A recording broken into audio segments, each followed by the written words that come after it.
My name is Seth Bramson. We only moved to Miami Beach in 1946. And without going into great detail, today, lo these many years later, I am America's senior collector of Florida East Coast Railway, Florida Transportation memorabilia, Miami memorabilia, and Floridiana. I am America's single most published Florida history book author, none of the 33 self-published, all published by legitimate brick and mortar publishers, now working on 4 more.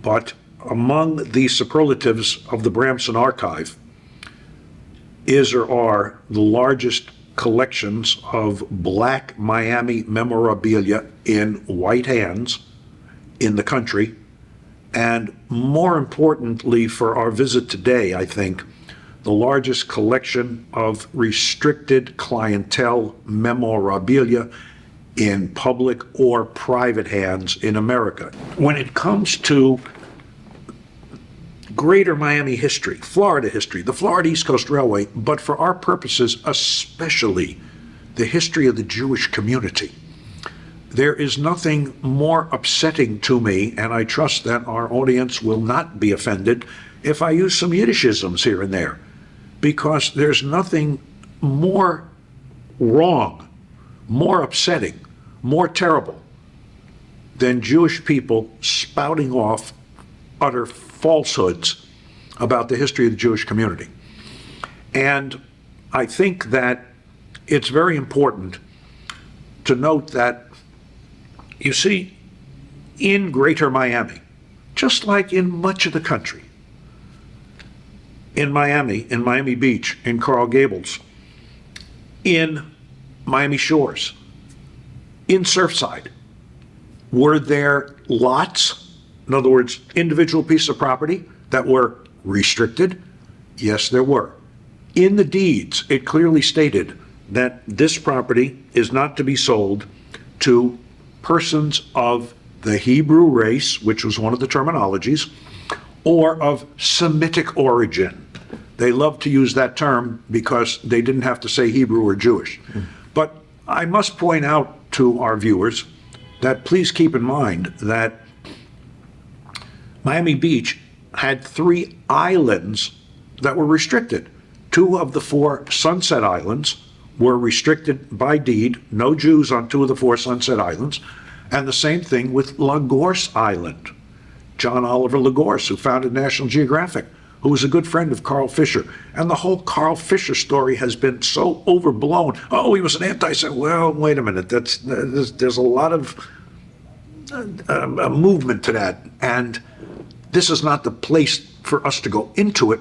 But I will say this to you, that indeed, were there deed restrictions in some places where Jewish people were basically told, and it was in the deed, that they could not buy a piece of property. But not by any means from the beginning, and not a majority. And this is what has been spouted off by apparently somebody very high in politics in the town of Surfside. This is shameful. And I say that because I am entitled to say it.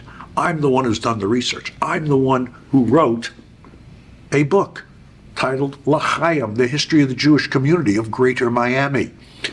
And it is important to note that, yes, there were several restricted country clubs in Miami, well, then Dade County.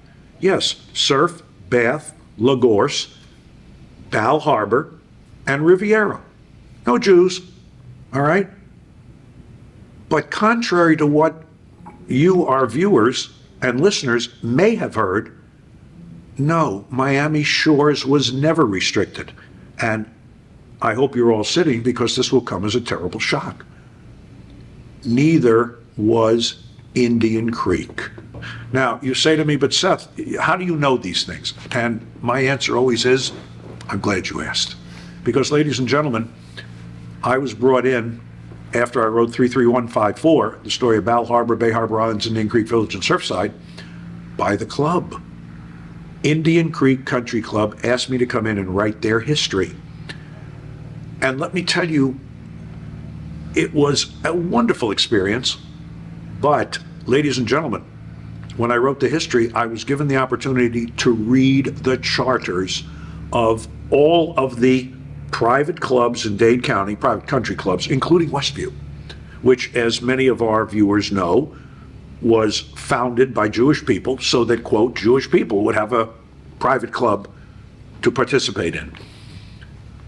Surf, Bath, Lagorce, Bal Harbor, Riviera had statements within the charters that membership is restricted to Caucasians, good Christians. I may have the word good Christian, might have been something else, but it definitely said Christians.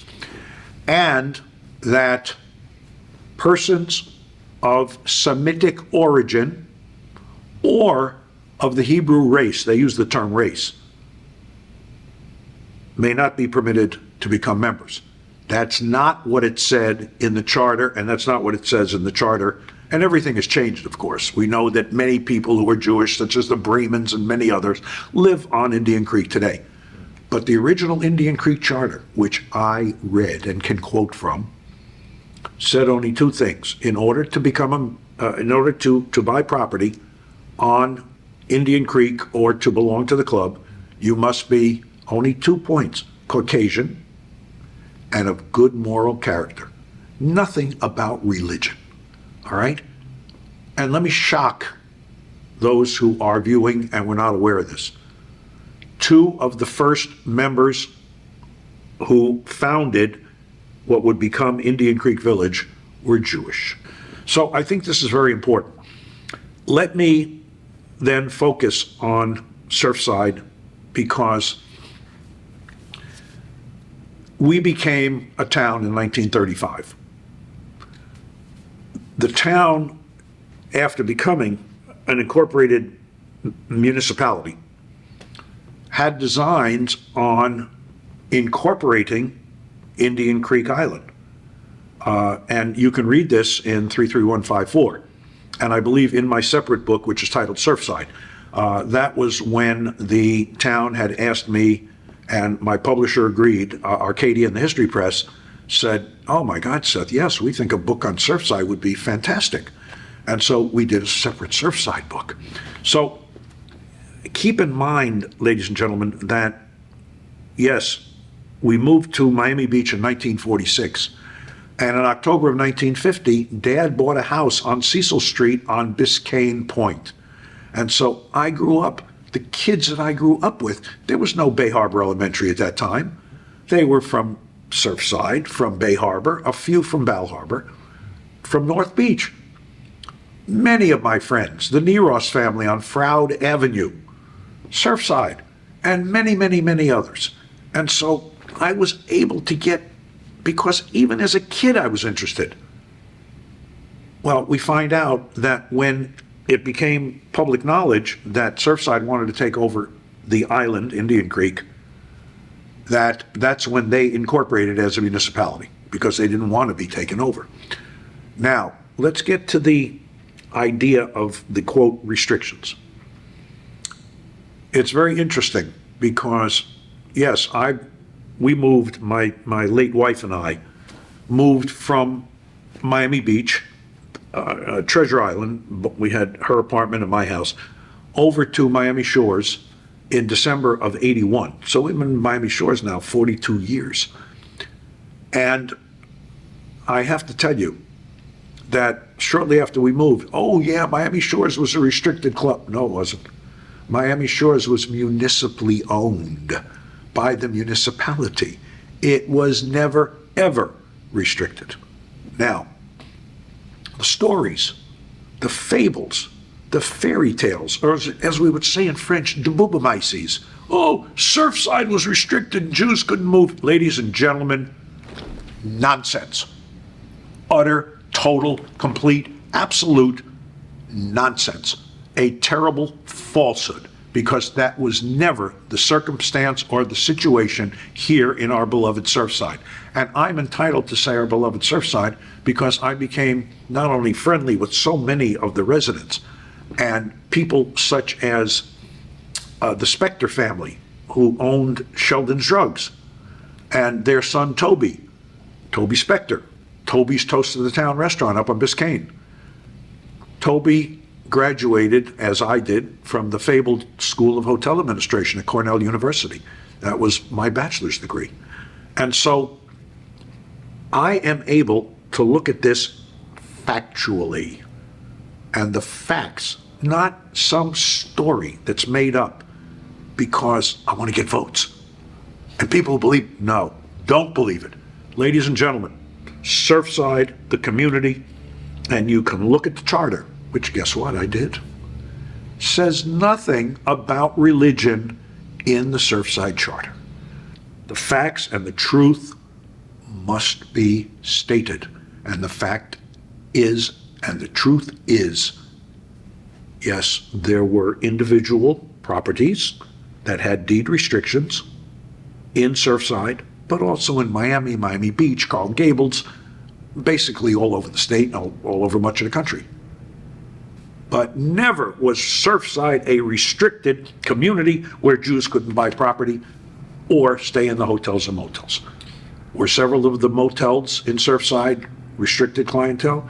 By the way, never ever, except for one resort in Dowagiac, Michigan, on the island, did it ever say no Jews. They used couch phraseology, terms such as Gentile clientele, restricted clientele, and we'll show you some of these. And the Mayflower, which became the Variety Hotel, or the Variety became the 17th and Alton, just north of Epicure, on Alton Road at 17th. Oh, was that wonderful phraseology. Ready? A clientele that's, and then in quotes, your sort. And your sort wasn't Jewish. Then one of Mr. Fisher's hotels, and no, Carl was not a complete anti-Semite because he had Jewish friends. And guess what? His Jewish friends could stay at his hotels. That's another story for another time. That's when I give the talk. When I told a couple of my friends that I was coming to speak today, they said, well, is there any truth to the sign? We were told about a sign that said, always a Jew, never a Jew. No. That sign was made up as a gag given to my friend Ira, I think his last name was Ira Newman, who was the archivist at the Jewish Museum on Washington Avenue. Ira, he said, look at this. I said, well, was it? He said, no, it was given to us as a gag. That's why it exists. And some people have seen it. They say, oh yeah, there were no signs that said no Jews, no dogs. So someone made the sign. Somebody made the sign as a gag to give to the Jewish Museum. Okay. All right. Now, one of the things we keep hearing, and like at the Kenilworth, oh yeah, I remember my grandfather told me about the signs that said no Jews, no dogs. There were no signs that said no Jews, no dogs.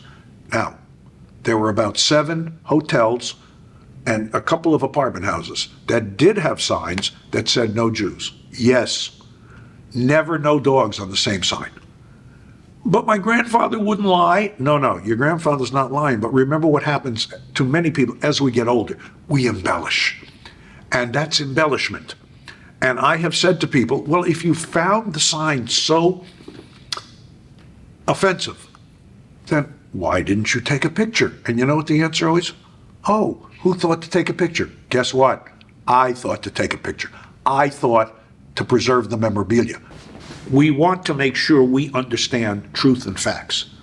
And the shamefulness of any elected or appointed public official making a statement that Surfside was anti-Semitic, wouldn't allow Jews, is not only shameful, but totally, utterly, and completely false. And I will be more than happy, should the mayor want to debate it with me, I will be very happy to debate it because I can back up everything I say. Not with stories, oh, well, I heard, but with facts. I only deal in facts.